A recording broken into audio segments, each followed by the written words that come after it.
Ken McKusick from FilmStudyBaltimore.com is joining us. Ken, there's a question that goes on. I love John Harbaugh's answer to this.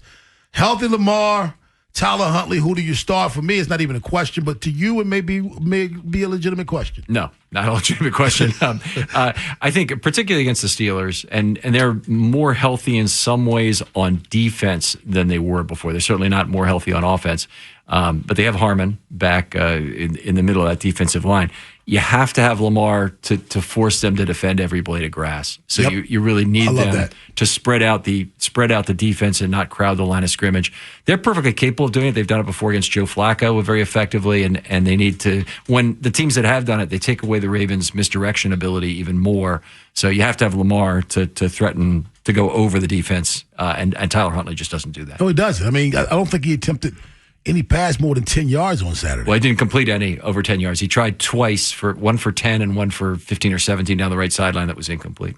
What did you see from the front on defense as far as pressure? Was it a situation, if we're looking at the pass rush or even the guys up front, I know there was a lot of talk about some of the guys on this team playing well. Trenton Simpson was another guy that was brought up, I think, by Preston yesterday. But your thought on the front seven there? Yeah, Preston's right to bring up Trenton Simpson. He made one of the very big plays of the game as a spy, getting over to take down Willis on the run left for one, which forced a field goal. So that was a big play in the game. They only had 4 defensive linemen active. Whenever that happens, I go into conniptions as soon as that comes out and complain about that on Twitter. But as it turned out, Brent Urban played 6 snaps and Okoye played 3 snaps, even though they only had 4 defensive linemen active. So it was all basically on Travis Jones, who they couldn't get out of the game. And he just had to be in there for every pass rush snap they had. They only played 1.4 defensive linemen per play, which is an outrageously low number. They never, not one time in the entire game, did they have 3 defensive linemen in the game, that's the base defense. That's, when you're trying to stop a running team, that's what you do. But they, very quickly they were off that in the game. And they had 2 plays at the end of the game that were the race car package. The first 2 times they brought it in the entire season, where they have 4 outside linebackers as the front and no defensive linemen. So that was interesting. I hope we'll see more of that, honestly. Ken McKusick, FilmStudyBaltimore.com, joins us. You brought up Travis Jones. He was my defensive player of the game. I don't know if he's played a more dominant game all season long. Hit a sack, 1.5 sacks, but it seems like he was even much more of a presence than that. Yeah, I mean, he was ridiculously good, and it was fewer passing attempts this week than last week when he had 8 pressures. So he's been outrageously good since this contract has been signed. It already looks like one of the great contracts in team history, he's the centerpiece of the pass rush. He will be next year. I think the interesting question with Travis, by the way, is going to be, do they draft a nose tackle because he's been so dominant playing as a 3-tech next to Jenkins? Yeah. Or do they they move him back to nose and try and get another Matabike type of dominant, maybe a smaller penetrating 3-tech to be the great pass rusher? But it's a great choice. I mean, to have that choice really opens up the draft for them in a lot of ways this year. You can kind of go best player available of either option with that.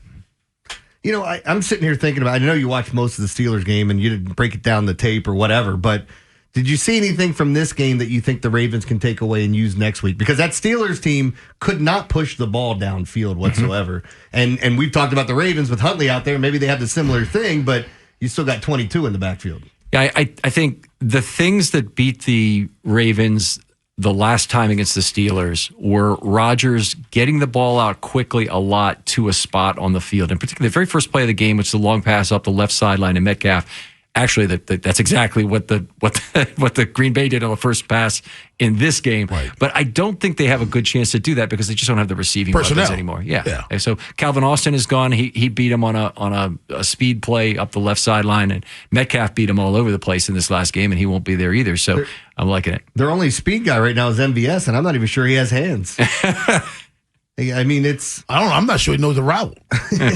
So at least let Aaron Rodgers tell him. Well, Aaron was yelling at him the entire time. Ken McKusick, FilmStudyBaltimore.com. Ken, John Harbaugh was very vocal in not being pleased with what he saw defensively on Saturday. But one thing he said was communication wasn't a problem. I thought communication looked to be an issue during that football game. I mean, I go back to the third play of the game, or it's actually their second play that wasn't a penalty. Let's put it that way. Right. Throw up the middle where there's 4 verticals going on, and Hamilton didn't drag his guy. That's a assignment error. I don't know if it's really a communication error in the same way.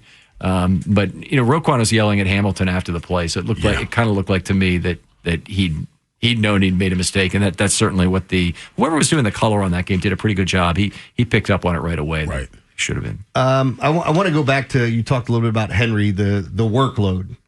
Any issues with that whatsoever? Because he said he's built for it. 36 carries is a lot. I'm not complaining. It makes me look back at the previous week going, why couldn't we have done that then? But your thoughts on just the workload he got, and if we see more of that moving forward? That's the other thing you get, by the way, right now, is that nothing is ever good because it's why did they figure this out 10 weeks ago when we really needed it. But anyway, I agree with you that the Henry workload actually bothers me slightly in terms of what's going on. He's got a lot of carries to get, hopefully, for the Ravens over the course of the next 5 or 6 weeks, right through, hopefully Super Bowl 60. It is Super Bowl 60 this year, right? I think so. Is it 60? 60? But anyway, I am a little concerned about it. He had 36 carries is an awful lot. It tied the Ravens' all-time record for carries in a game.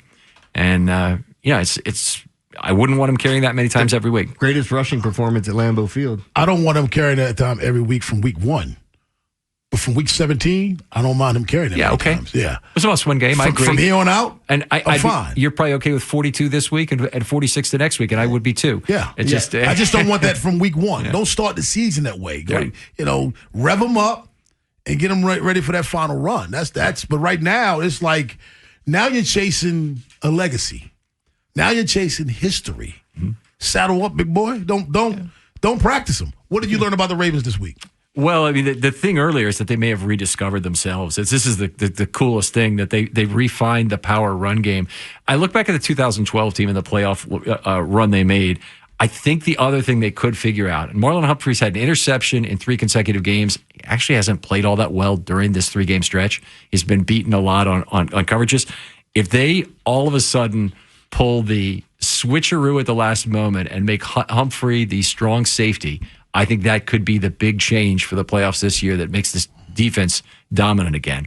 It'd mean more snaps out of Awuzie on the outside opposite Wiggins. You'd basically stay with your slot corner situation being what it is, which is a combination of Hamilton and Washington when they're in dime. I think Humphrey's skills are incredibly portable to the strong safety position, and I think basically the time is now to make the change. If it doesn't happen in the playoffs this year, I think it'll happen next year if he's going to be back with the Ravens at all, because he's last among all corners in coverage grade by PFF. Has given up a good number of yards per target. So. Ken, what your thoughts? Do they win on Sunday? And tell everybody about your website. Sure. I hope they win on Sunday, so I'll just leave it there. 62% chance. I think I'll go with the Gamblers and hope they're right on that. FilmStudyBaltimore.com is the website, at FilmStudyRavens on Twitter if you want to follow me. The defensive notes and the offensive line scoring in detail, which is really worth reading this week because there's some great numbers in there, is out there. And please make use of hashtag FilmStudyMailbag if you'd like to ask a question. I'll get it on the right show, or I'll do a separate 1 to 3 minute video on it. Thank you very much.